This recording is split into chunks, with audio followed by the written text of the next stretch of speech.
Imagine waking up and losing your sight one day. That's what happened to author Vanessa Potter in 2012. Losing sight made Vanessa lead her to an experiment to tackle problems like sleep, anxiety, and stress. Specific sleep challenges are based upon triggers, but what are those triggers and how might they be unique to each person? How is it linked to trust? What was Vanessa's sleep experiment? And imagine studying all of traditional practices through science. So she did an experiment where she recorded live brain activity and explored hypnosis, mindfulness, several modalities including Buddhist meditation, mantra chanting, transcendental meditation, vipassana, hypnosis, breathwork, kundalini yoga, mindfulness, and even psychedelics. How might someone use bad sleep as a means to investigate and tease out all these hidden and unhelpful beliefs? What did the psychedelics do for Vanessa's mind? When it came to sleep, she found that one of these modalities was the clear winner. All of this in this episode of the Sleep Whisperer podcast. Vanessa Potter is an author, a TEDx speaker, meditation advocate. She became a human guinea pig for science when an extraordinary experience changed the course of her life. After spending 16 years as an award-winning producer, fate intervened when Vanessa found herself blind and paralyzed following a neurological illness. A deep curiosity to better understand the mechanics of her mind propelled her down a new science communication path. A number of science art collaborations with Cambridge neuroscientists led to an immersive EEG exhibition. Vanessa's second book, Finding Her Right Mind, One Woman's Experiment to Put Meditation to the Test, has just been released, so you can go out and grab your copy as we speak, and all links are attached to the show. And as listeners, it really inspires us to hear from you. So even if you're feeling shy, just send me a mail, deepa@fighttothrive.com. Be sure to subscribe to the show so that you can get your favorite episode just as it launches.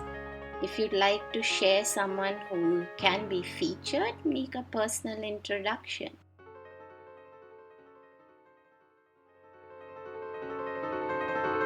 Welcome to the Sleep Whisperer podcast. I'm your host, Deepa. Join me and my many expert guests and medical professionals from the cutting-edge science of functional medicine of the West and ancient wisdom of the East. Learn all about how to discover your root causes of poor sleep and understand the proper tools and techniques to end your confusion and begin getting a good night's sleep. It's time to regain hope and begin your sleep journey with the Sleep Whisperer podcast.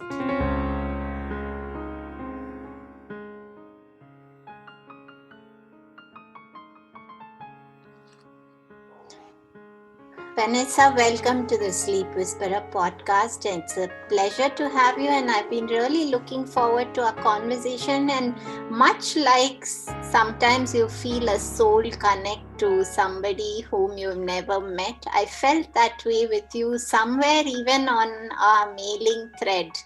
And I knew that this conversation was going to come from a space that is deeply from your heart to mine, and then spreading it out to our listeners as well.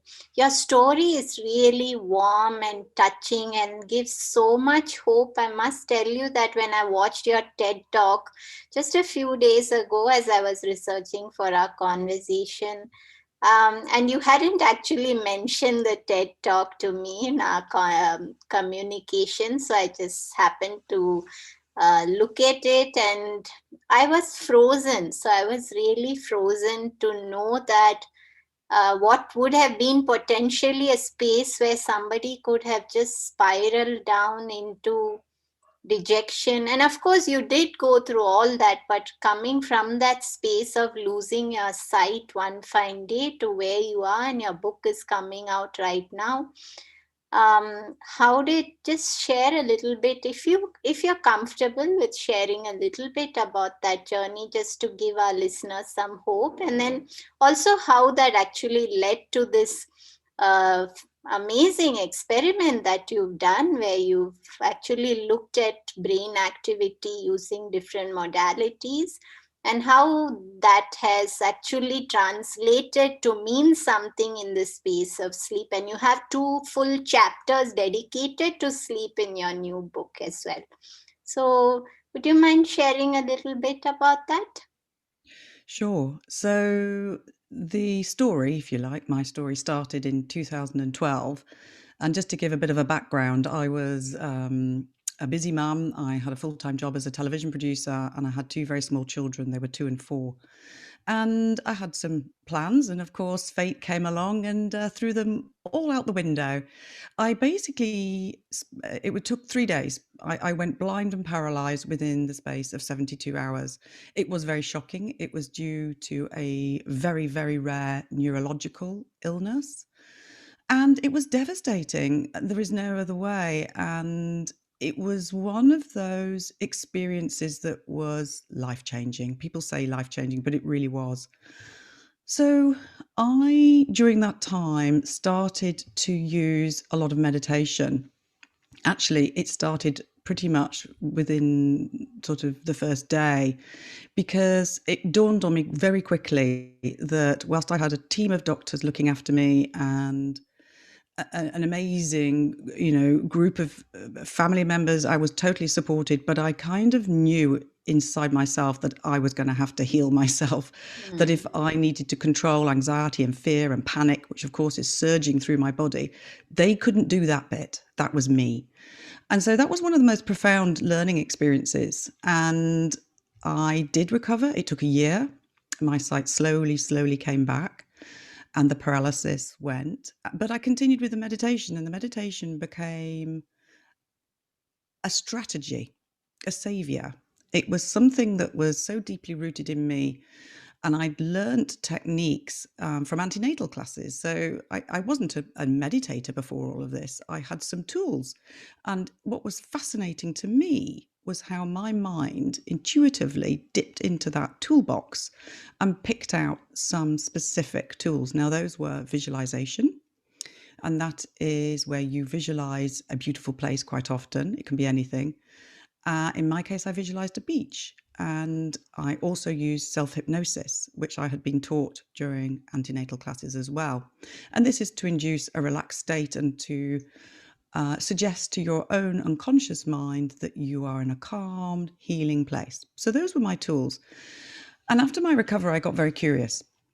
I wanted to understand what was actually going on inside my mind. And that sparked an enormous learning journey. I contacted scientists and at Cambridge University, and they were fascinated to hear my story, and we collaborated on a number of projects. And that's where I was introduced to EEG technology, which is brain recording technology. Now, this is where you put tiny little electrodes on the scalp, and these record your live brain activity. And this can tell scientists a lot about the inside story, what's going on inside the mind in different states of mind. So whether it's a meditative state, a sleep state, an anxious state, they can start to identify and separate those out. So this is where the experimenting started, because I was curious, and I used, I suppose, my own experience of this traumatic incident as a learning curve and as a springboard. I never went back to TV producing. And so I kind of decided that this tragedy had happened to me and I was going to turn it into something else. And that's what I did. I've turned my life into a whole experiment ever since. And as you say, sleep became a major feature in that. One of the symptoms I experienced with trauma was insomnia. And of course, insomnia, for those that suffer it, we know what it is. It's not a bad night. Insomnia is pervasive, it's soul destroying. At times, it was worse. I say that actually, it is true. It was worse than the sight loss at times. So Mm. sleep has always been a very integral part of my research. It's something I'm very interested in. And so when I went to the scientist and I said, look, I'm really curious about the brain, you know this, I want to explore some more mind training techniques. And one of the techniques I wanted to try was self-hypnosis for sleep. The other techniques, there were 10 in total, but self-hypnosis was the one that I used specifically to target sleep. And we wanted to compare that actually to mindfulness to see which had an effect, what could help. I mean, Vanessa, I'm just getting goosebumps as you spoke about that, because I don't know if you've read this book called The Autobiography of a Yogi. And it talks about this beautiful intersection between science and spirituality. And that's exactly what you're actually talking about, where you're bringing some evidence based realization to many ancient practices, and bringing that intersection of cutting edge science along with these excellent uh, tools from long long ago. And you did, I at one part of your book I read that the insomnia lasted several days in a row, and you actually didn't sleep for how much, 90 hours or something like that. Or Yeah. Yeah, people often don't believe that actually. Hmm. I did not sleep for 1 second for 4 days. That was at the absolute height of post-traumatic stress disorder. So I had PTSD when I came home, which isn't remotely surprising given the kind of emotional car crash that I had just experienced. Losing two senses, I should probably explain, is a big shock for the body Yeah. because we use our senses to orientate ourselves, to actually know where we are. And my body had had so much data removed, I Hmm. literally didn't know where I was. And at one point, when I was at the worst, I almost felt like I described it, I was a deep sea diver under the water, and I didn't know what was up, what was down, because of course all my proprioceptors, all my senses that I used for my body to say you are upright, my vision, all of that had gone. So my body was in absolute turmoil, and the mind can't process that kind of trauma at the time. So it waits and it Hmm. slowly unfolds in this trauma response. And my body responded to that. And one of the things that I experienced was this sense of alert. So my body went onto high alert. The alarm bells were going, something terrible was happening. My life was threatened. Nobody could give me answers. And so um, my body kept me awake because we had to fight. We had to Yeah. fight this thing. And so that's why it was in this terrible spiral of insomnia. And that was devastating. That was a really tough experience to go through. So I have a lot of empathy for anyone who suffers that kind of all night insomnia because it's devastating. Yeah. Yeah. Yeah, I can understand that. And I can't even imagine actually going through 4 continuous nights of that. And later you did discover that there were some specific triggers for you in terms of poor sleep, and you would find yourself unable to sleep before nights of certain specific events. So, could you share a little bit about how you realized your triggers, and then of course how did you get past them, but also what is the role that triggers play on anyone's sleep challenges? How can somebody identify? I mean, obviously it's going to be unique and different to each one of us, but you do put a lot of emphasis on triggers in the role of insomnia. So talk to you about that. Yeah, I mean, what I've just described is my unconscious mind, and my unconscious mind is looking after me. So that alarm bell pressing that it was doing for those 4 nights, it was doing to protect me. And I think that's one of the things that we need to always investigate and be curious about. you're quite right. Once I got past that stage, and I should say that my sleep then leveled out and went back to normal, and I was very lucky. I had a lot of support, and the meditation and breathing techniques were really helpful. But you're quite right. I had a very specific trigger, and this came to light over the next few years because I did a lot of writing and I did a lot of speaking. And I had my Achilles heel, if you like, of sleep is public speaking. Now, like the millions of other people in the world that are utterly frozen with terror at the thought of speaking to, actually, it can be a small group of people or 1,000 people. For a lot of us, it doesn't really matter. It's the idea of being exposed and on show. And this I knew I'd had it all throughout my professional career. But then I was invited, as you mentioned earlier, to give a TEDx talk. And I realized that I couldn't do that and have this fear, because how the fear manifested in me is it meant the alarm bell was pressed again. And so I didn't sleep. So my body would be going, you've got this big talk, you have to stay up all night, practice, you have to be great, you have to be alert and awake, you have to be on it, you can't go to sleep. And so I would not, and again, I would have a whole night. Now with a TED talk, you are timed. There's a big clock. What people don't always realize, at the front of you is a huge clock with a countdown. And they time your talk to the minute, in fact, to the second. So this is an enormous pressure, and you have to be word perfect. You get one shot. You have to have a script that you've learned.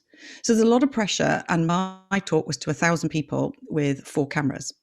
And with a lot of technology involved, I had to run a whole PowerPoint presentation as well. So this I knew was going to tip me over the edge. So I used some hypnotherapy. I went to a hypnotherapist to identify those triggers, and that was just so incredibly successful. So my triggers were, yes, you have to stay awake, you have to be on guard, you have to protect yourself. But it wasn't the talking. What we identified, and this is where it's interesting. Sleep is so complex and multi-layered. It wasn't the talk actually that was stopping me sleeping. It was the fear of giving the talk. So I know that sounds like the same thing, but it's not. And we investigated that and actually separated out the sleep. And so the sleep became part of my program, where I would listen to a recording that said, you are totally in control. You've learnt your script. You know what you're going to do. This is going to be an amazing experience. And now all you need to do is just sleep. And it worked. It worked absolutely brilliantly. Wow. I mean, I was just going to tell you in the middle of that I can totally relate to that, because that was my absolute fear as well. I would panic at the thought of addressing any gathering, and it could be even just 5 students in my class in school, and you'll be frozen, you'll panic, you have heart racing, everything that's fight or flight in that state of emergency. And I think a lot of people still go through that for several reasons. And one thing came to my mind, Vanessa, and I wanted to quickly share before we get to the next phase of our conversation, is that in ancient yoga, there is this belief that when you practice inversions like the headstand, it resolves an area of the brain which is related to fear. So whatever you would find very, very scary for you would go away in time when you started a regular practice of a headstand. And one of the things that I would teach my students was, for me, it was the fear of public speaking. For you, it could be something else. But when you bring in the headstand every single day, it actually has a physiological connection to the area of the brain that's responsible for these kind of emotions. But yes, talking to yourself and being able to resolve this it's something that's a gift, I think, because not everybody can actually do that. So talk to us a little bit about your sleep experiment, because when I first came across this experiment of your journey, and also I want you to tell our listeners what you called yourself. I didn't want to spill that out, so I want you to say why you called yourself patient XXX, and Just tell us about that experiment where you actually measured brain activity through different modalities and interventions, and what did you actually find? So I called myself patient H69 because when all of this started, so we're going back in time now to post paralysis and post blindness, I started writing a blog and I didn't want to put my own name at the top of that. So I kind of looked around and I had a lot of hospital letters, not surprisingly. Mm. And my National Health Service, my NHS hospital number had the numbers H69 in it. So I became patient H69. And in fact, that ended up being the title of my first book. It was something that got very associated with me and has been a very useful sort of screen. I don't use it quite so much now because I'm further along the journey. So I'm back to being Vanessa now. Mm-hmm. You asked me about the experiment. Do you want to remind me? Yes, about the experiment, because it sounds so. I mean, what did it actually involve? How did you? I know that it started with you reaching out to different scientists, but tell us a little bit about actually how did this happen and how did you manage to practically go about it? So to separate out, the self-hypnosis experiment was an experiment within a larger experiment. That's the first thing to say. So the larger experiment is these 10 different modalities, techniques, whatever you'd like to call them. And they were different ways for me to interact with and to talk to myself and to meditate.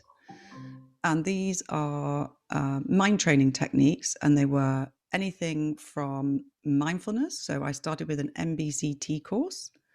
I tried compassion meditation, so a lot of different Buddhist influences. I did Zen meditation. I did Kundalini yoga. I'm going through the list. Vipassana. Mm.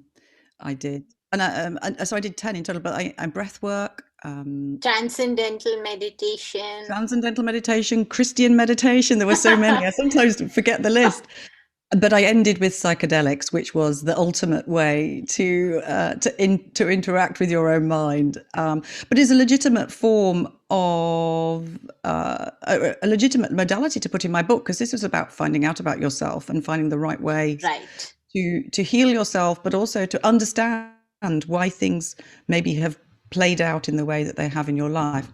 So that was this massive curiosity, and I went to the scientists and said, "Look, I want to do this anyway." We'd used EEG in the past as one of our projects, and I said, "I want you to record my brain," and they went, "Fantastic." I was very lucky because I had a good relationship with Cambridge by then, and so me going and saying this, they knew me and they could see the research perspective, and so this became part of a PhD with Barbara Jacks, and she's just finishing that at the moment. And so for 3 years, I have worn an EEG headset, which is something that I have at home. I have a portable small one, and this has 5 electrodes, 3 at the front and 2 at the back. And this records my live brain activity every single time I used one of those modalities. And I would spend 8 weeks meditating every single day as part of that research for that modality. And I kept a diary.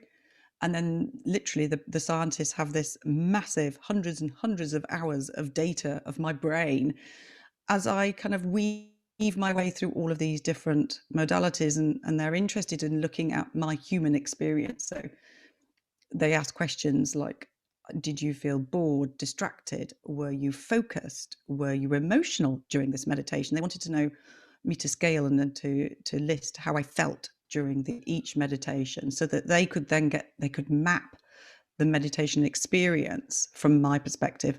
And there were other groups that were run as well. So it's never been done before. It was a very adventurous, very unique experiment that I've been very privileged to be part of. Yeah. And you did find that self hypnosis for insomnia was helpful before your triggering events, but then you also found that in the larger scheme of things, it didn't actually fully resolve all your sleep issues. So, what was that differentiation? Yeah. So again, to go back in time to the TEDx talk, that that intervention with hypnotherapy and a self-hypnosis program worked incredibly well for that event. And this is where the mind is so complex and multi-layered, and triggers that you identify at the time are totally appropriate and relevant, but your life changes and we are very complex beings. And what I was discovering is that when I was giving other talks is that I was starting to have sleepless nights again, and I'm going, well, what's happened? We've cured this.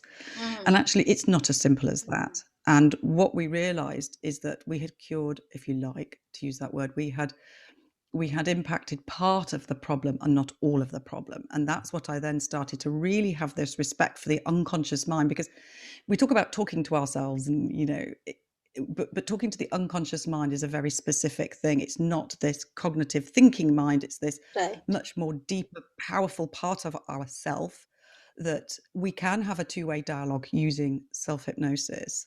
And that can be very powerful, but you need to prime it. You need to ask the right questions. And so we need to uncover what it was that was the problem. And for me, it was this fear of failure. It was a fear of getting it wrong. And that was not something that I quite identified the first time around. It was more the fear of sleeping, but this was a much more deeply embedded belief. And that's what I had to work on and in fact, my fear of failure actually skewed my whole experiment, because my unconscious mind got the wrong message, which was, this experiment will work the best if you don't sleep. Which is crazy, but because we were doing this experiment, because everything we do is suggestion, and in hypnosis, suggestion is the most, that's how you prime the unconscious mind.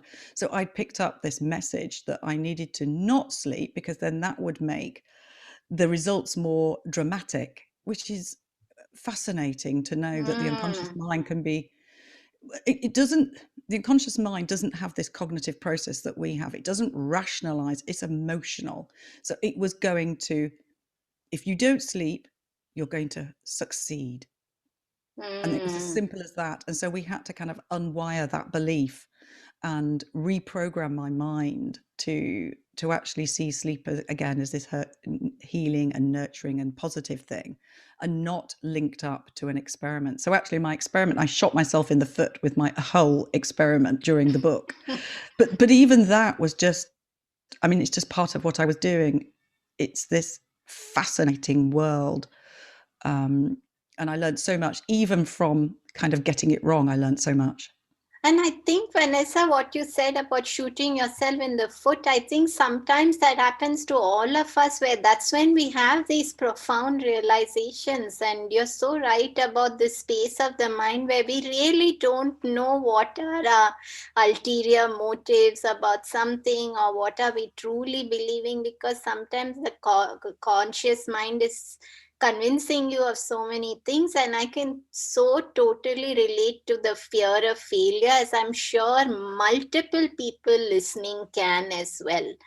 I think in the context of I wouldn't even call that a failure. I would call that a profound success, because you had these amazing realizations, and that's just so fascinating. But in the context of all these experiments, before I actually ask you about sleep itself, I must ask, did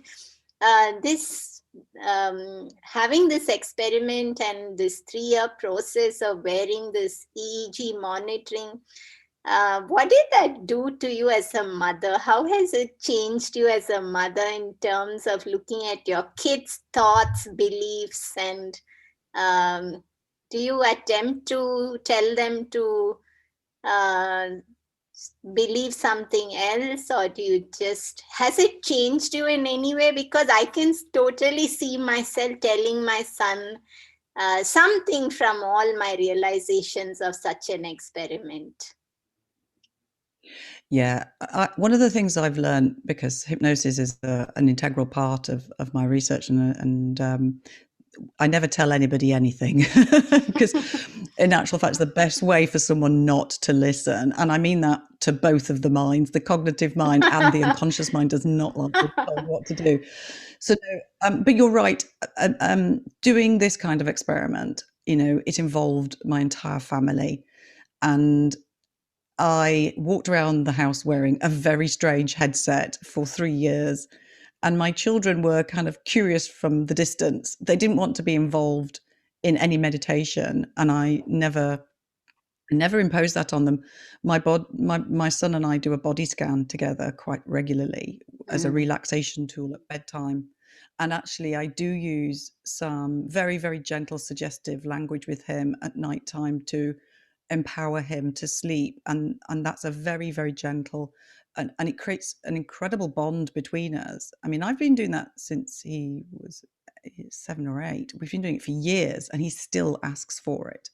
So my meditation practice and the hypnosis tools I've learned have all bled out into my family in a very positive way.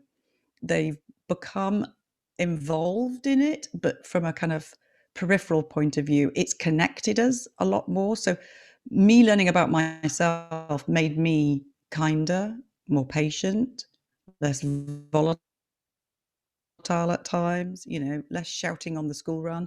So you can say don't do this, but they'll do what you do. And so me becoming more patient or holding my breath and going, right, no, I'm not going to say that, had a very, very positive ripple effect on the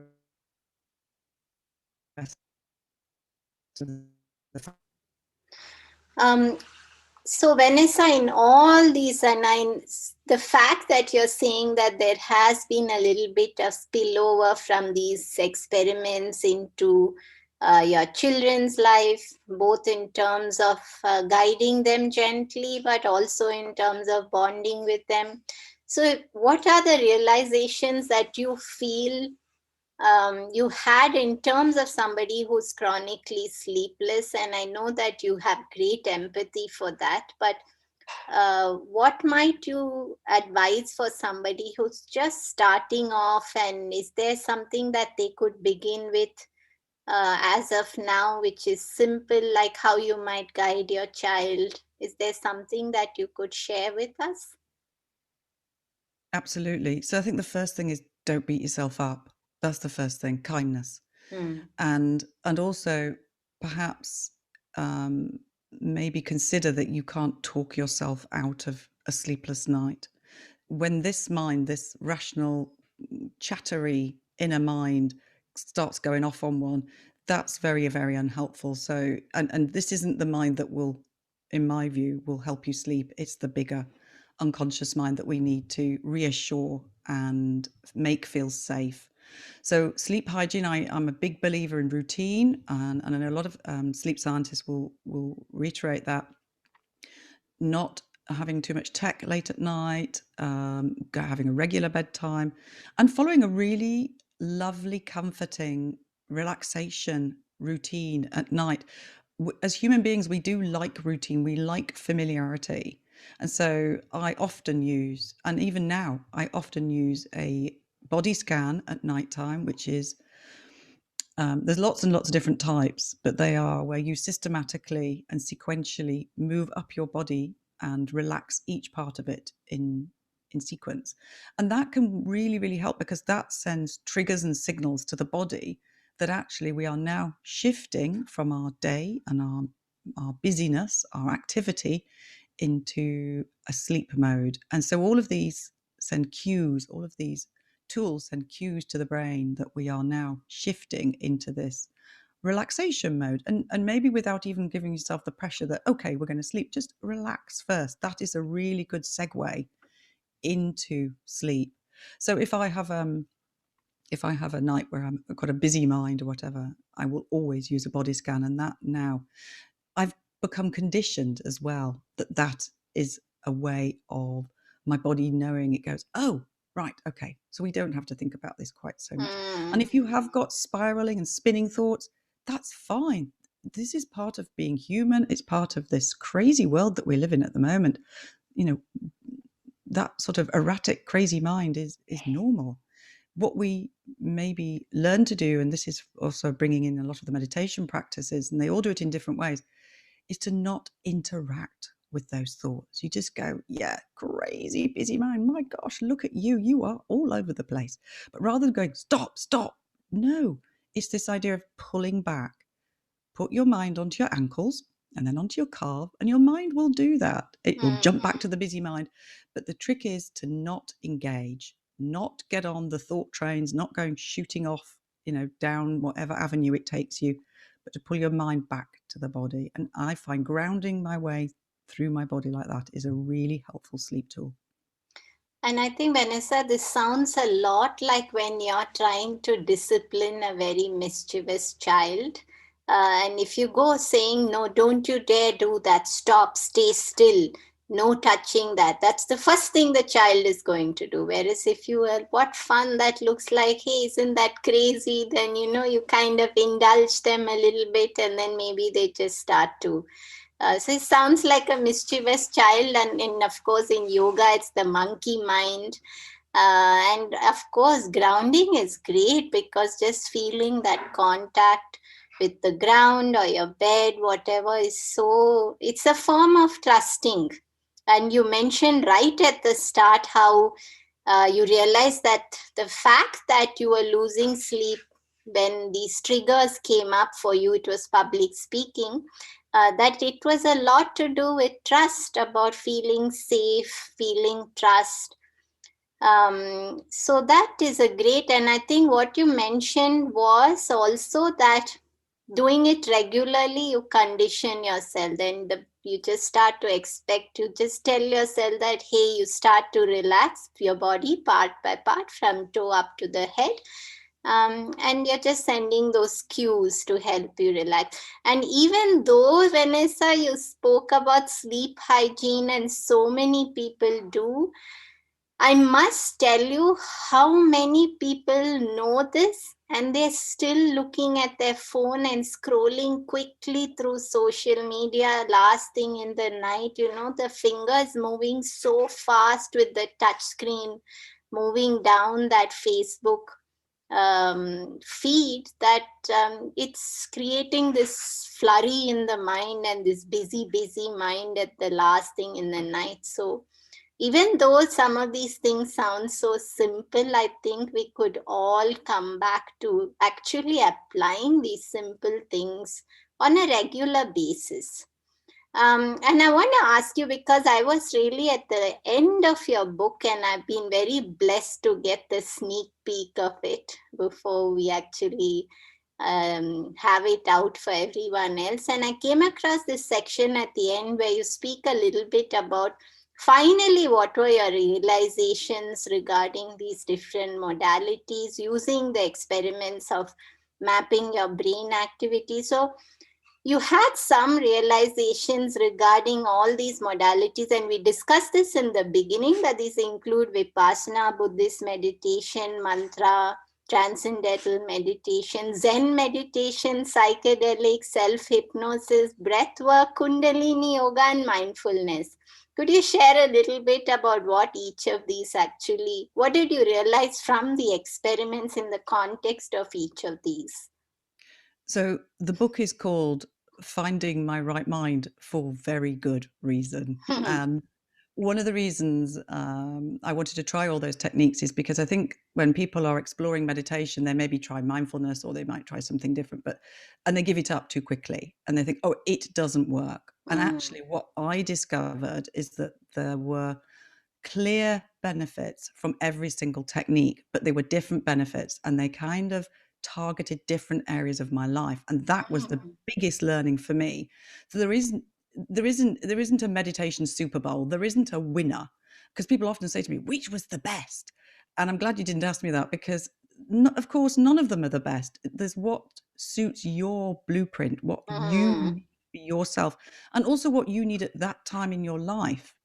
So, for example, I was looking to reconnect. I think one of the things that's probably very common post-trauma is a bit of a disconnect, a slight numbing. Again, this is a protection strategy. It's a coping mechanism. And I had disconnected, and loving kindness, one of the Buddhist meditations I tried, was extremely challenging, but at the same time, really connected me back. And that was done through kindness. And this is a very powerful conduit to understand yourself, is realizing maybe how unkind you can be to yourself and how that bleeds out again into the world. And so using affirmations, which is where you repeat words and phrases like may I be happy, you emanate that out to other people. Go, may you be happy. You start with people you know and love, and then you go out to the neighbors or the shopkeeper, someone you don't know quite so well, and then you go out to people you actually have a problem with, and that's really quite challenging, and then you do the whole world. And this is an incredible practice. It is quite difficult to do Mm. because it really hones in on that disconnect, and that's uncomfortable. But what I realized is that uncomfortable and challenging and difficult is good, because that's where the learning is. So that was one that was And really I helpful. actually want to stop you for a second, Vanessa, because can you just describe how might someone actually do this practice? Like, how long should it be? Are they sitting, lying down? And you mentioned going through this list of different people. So just actually give us a practice which we can follow. So a loving kindness practice, they vary in length. I mean, probably about 15 minutes, and there's lots of guided tracks available. They're not too hard to find. Yeah, you would sit cross-legged in a comfortable position. I'm actually a big believer that as long as you're not going to go to sleep, you can choose whatever position is right for Hmm. you. Yeah. But eyes closed, ideally, or sometimes people would prefer a soft gaze. And you start with a little bit of mindfulness, which is just coming into the body that we've talked about, grounding yourself, being aware that you have a body and you're not just a floating head. This is actually really important at the beginning of any meditation practice, is actually acknowledge the body, that you have one. And that can be just through wiggling your toes or just, touching your fingers and just realizing that you have this body. And then when you're feeling a little grounded, you start with these phrases, and you start with yourself, Hmm. because in the West we're pretty bad at looking after ourselves, and this can be the first stumbling block for a lot of people. So you say, "May I be well, may I be happy, Hmm. may I be safe," and you can choose whatever word suits you for your life at that moment, and you will know what word you need. You know, may I be comforted. It could be Hmm. anything. For me, the "May I be safe" is always the one that gets me. That's a very I strong can thing. also think of may I forgive myself because we're beating ourselves up about so many Yeah, things. exactly. So you choose, if you need to give yourself some forgiveness and some kindness, may I be kind to myself. It's very powerful. And you start with that. In fact, even as I say it, my whole body's doing a little tingle because it's recognizing this Mm. practice. And then you start moving to somebody that you care a lot about now. Again, in the West, sometimes people find this really difficult. They can't go to a family member even. And so if you need to go to your pet, if you've got a dog or a cat, that's also fine. It doesn't matter. It's about cultivating, it's about finding this kindness within you and starting to grow it. You grow it like a flower. And it Mm. doesn't matter if it's only, a half-baked seed, if it's hardly anything there, it doesn't matter, because the more we do it, the more we exercise the mind, the more it will grow. And that's one of the wonderful things about this practice. So we start with, we move on to your pet or your mum or your child or your kindly neighbor that you've got a great relationship. It doesn't matter, someone you care about. And then you move on past that to somebody that you don't know particularly well. I always chose the pharmacist. He's always the same person that I choose. But then the difficult one is where we choose somebody we have a problem with. And it's really a good idea to do somebody that's not a major conflict in your life, because that can be a bit of a challenge. I mean, like, Mm. physically can make your whole body tense up and actually can bring you out of the practice. So somebody that's just annoyed you recently, so Mm. you can practice giving kindness to them. And this is a really good part of the practice, I found, because it's hard, but actually the more you learn to do it, the more you feel better in yourself. That's the other thing. That's That's the kind right. of the give. And then I love this. I cut and paste like a football arena with thousands and thousands of people inside my mind, and you send out, may you all be happy and well, may you all feel safe, may you all forgive yourself.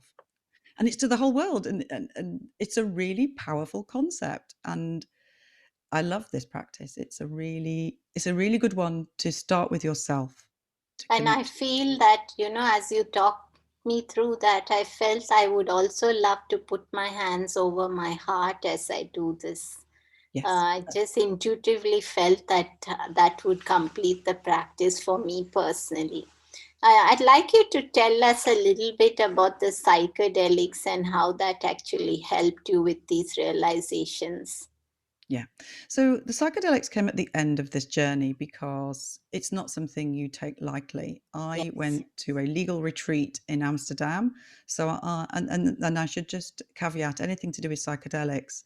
I'm talking about it in a therapeutic framework, Yes, yes, absolutely. not Not within a, recreational. not that I will judge others, but for me, this was about self healing and not about recreation in that Yes. sense. So there's a lot of research in psychedelics at the moment: psilocybin, MDMA, DMT, all these drugs that can elicit this non-ordinary state, which is this other way of communicating with Mm. ourselves and those very deep parts of ourselves and our belief systems that we actually don't normally have any access to. And I went to Amsterdam, and my experience was fully curated, which means that I was surrounded by an incredibly experienced and devoted team of people who guide you through this whole experience. So there's a lot of preamble and talk and explaining, and then the ceremony itself. I think there was 12 of us, and we were guided through a psilocybin experience, which for me lasted an awfully long time. It can last about 5 hours, but for me it was about 8 hours. And that was extraordinary. You know that you are entering this experience when I talk about this chattery mind. The chattery mind got switched off finally, and so the other Mm. parts of my psyche got to have a voice, which was really interesting. And of course, a lot of the psychedelic experience for people, it commonly goes back to childhood. You sometimes have a guide, you sometimes have someone from your life, or it can just be a thing, will take you on a journey where you explore yourself and every facet of yourself. I described it as being a little bit like, if you think that your life is the theatre stage, the psychedelic experience takes you backstage, and you Mm. see all the rigging behind the curtains. You see who's Got pulling it. the curtains closed, Mm. who's the actors, who's the operators, and even further back than that, who's in the dressing room waiting to come on stage, who hasn't come on stage yet. Mm. Lots of analogies you can use with that as a metaphor. And for me, that's what it was like. It was like this delving back down deep into the watery depths of myself, but for therapeutic reasons. So I learned a lot about why trust, why safety was such a big thing for me. Also, having a voice was Mm. something that came out for me, Yeah. and it feeds out into your life. It's a slow drip effect, and it has ricochets, positive ricochets throughout the coming months after an experience.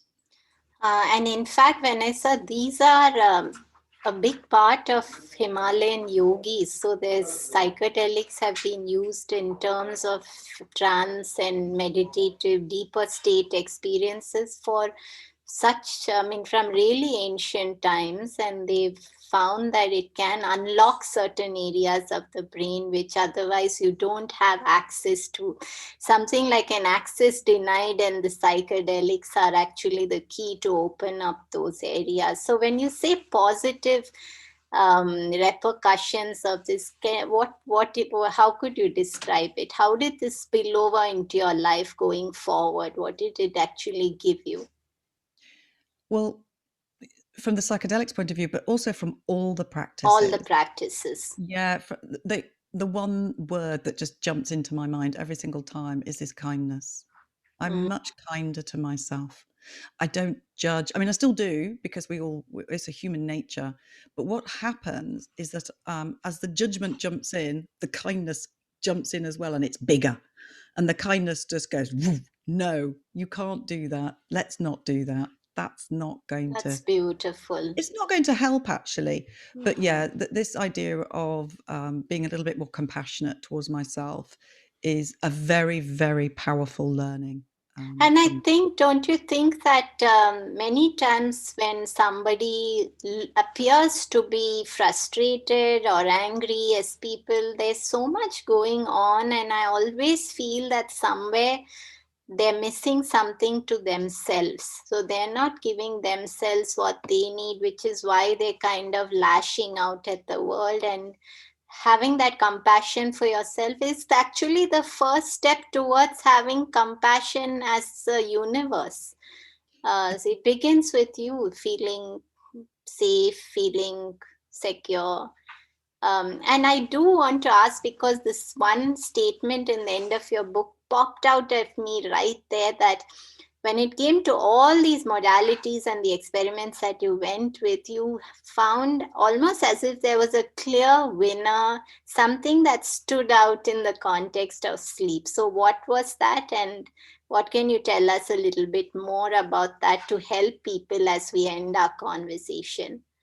yeah, so when it came to the sleep stakes and that sleep experiment, there was no question that hypnosis and hypnotherapy was downright the winner.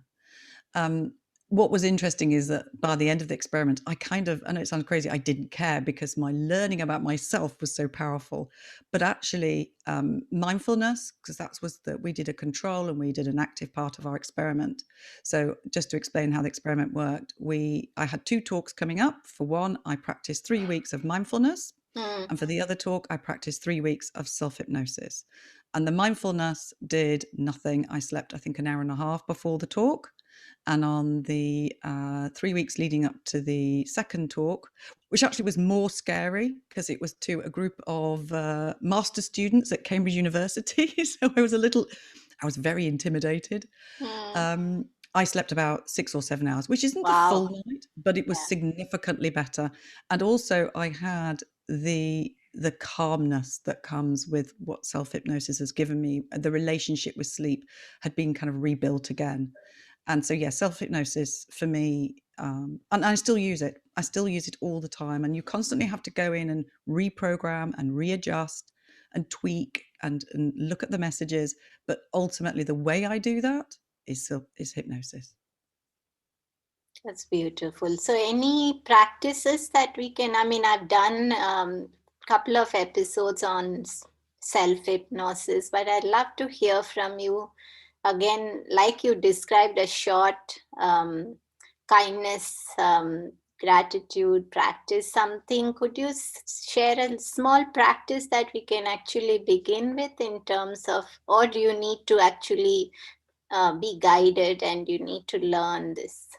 Yeah, you need to learn it. And the guided tracks, I used Diane Haspel Johnson's sleep Mm, program, right. because one of the things that's really important with hypnosis and hypnotherapy is that the language used is targeted and very specific. It's curated, and it follows the architecture of sleep itself. And so you do need, I would always recommend a reputable hypnotherapist track and somebody who maybe specializes in sleep. And the idea is to listen to that regularly.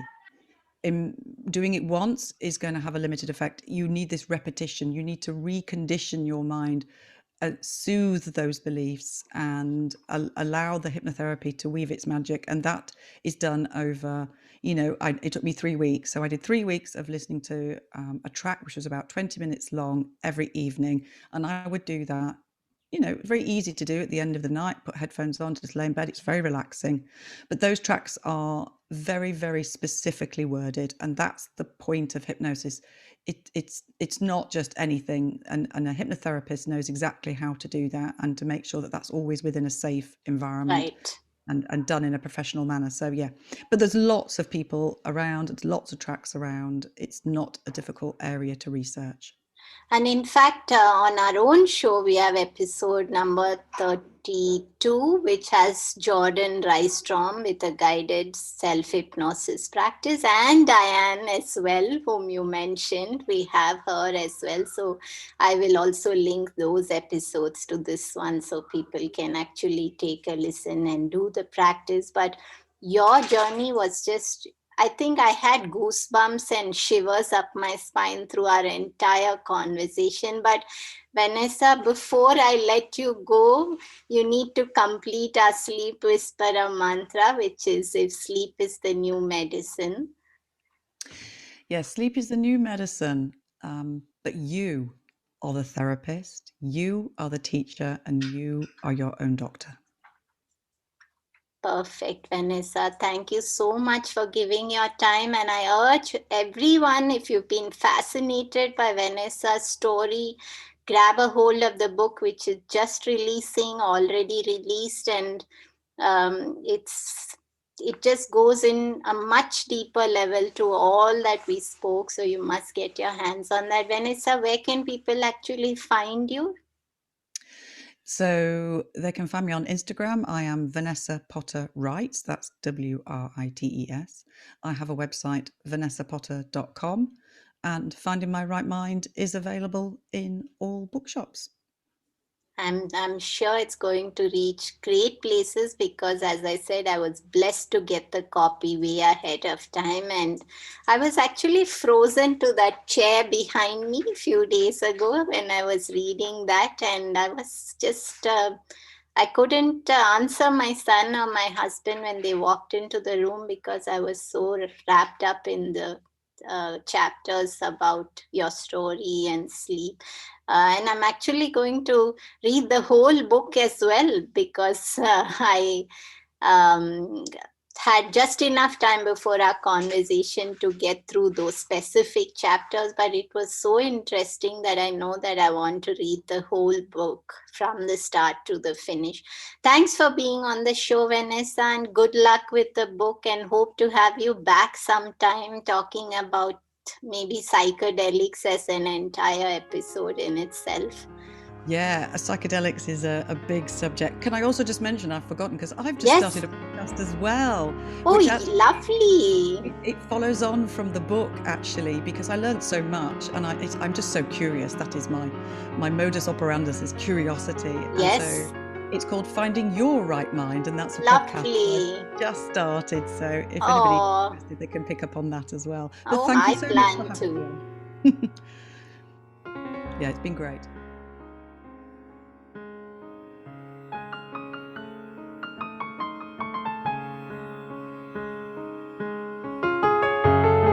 Hey everyone, I hope you enjoyed the show. Just a reminder that this podcast is for information purposes only. This is not a substitute for professional care by a doctor or otherwise qualified health professional.